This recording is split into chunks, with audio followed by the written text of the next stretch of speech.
लेकिन इधर भगवान जिस बालक की प्राण रक्षा करके गए थे, उस उत्तरा के गर्भ से उस बालक का जन्म हुआ। जन्म जब हुआ तो महाराज जन्म लेते ही वो पालती मार करके बैठा है और उस भीड़ में देख रहा है कि मेरी जो प्राण रक्षा की थी वो इस भीड़ में कहां है। गर्गाचार्य जी को बुलाया है,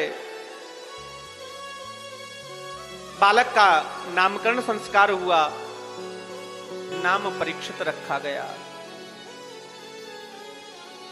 भगवान को भी द्वारका में पता चला कि बालक का जन्म हुआ है, तो वो भी कुर्ता टोपी लेकर के, छोचक लेकर के पधारे और राजा परीक्षित को आशीर्वाद दिया। आशीर्वाद दिया और आशीर्वाद देने के बाद में जब भगवान द्वारका के लिए जाने लगे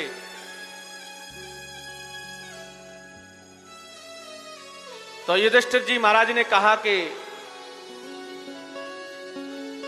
भगवान के साथ में अकेले गोविंद अकेला नहीं जाएगा, अर्जुन आप साथ में जाओ।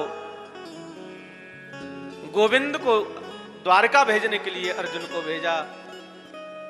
कई दिनों के बाद में जब अर्जुन लौट करके पधारे हस्तिनापुर,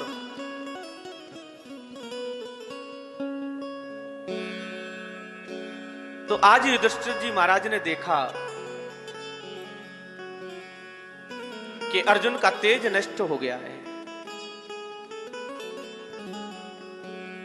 तो अर्जुन से कहते हैं कि वंचितो हम महाराज हरिणा बंदरूपिण एन में प्रतो तेजो देव विस्मापनम। प्रभु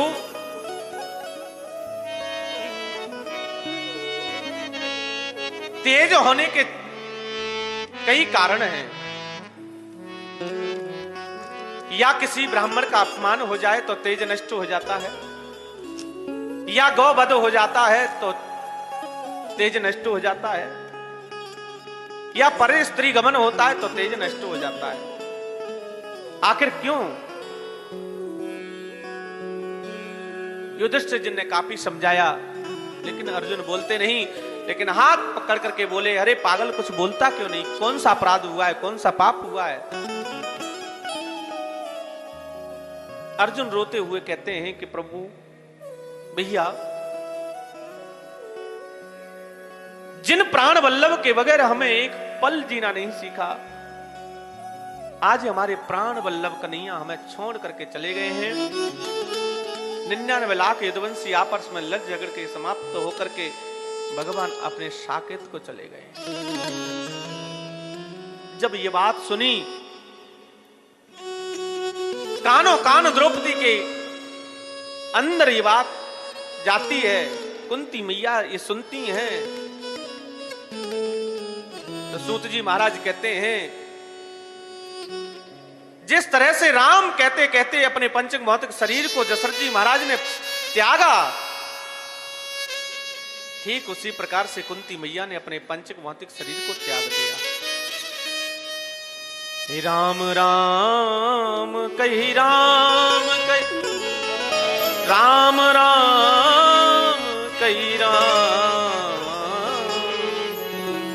तनु पर रघुबर विरह राह गयो सुरराम। राम कहते कहते शरीर को त्याग दिया।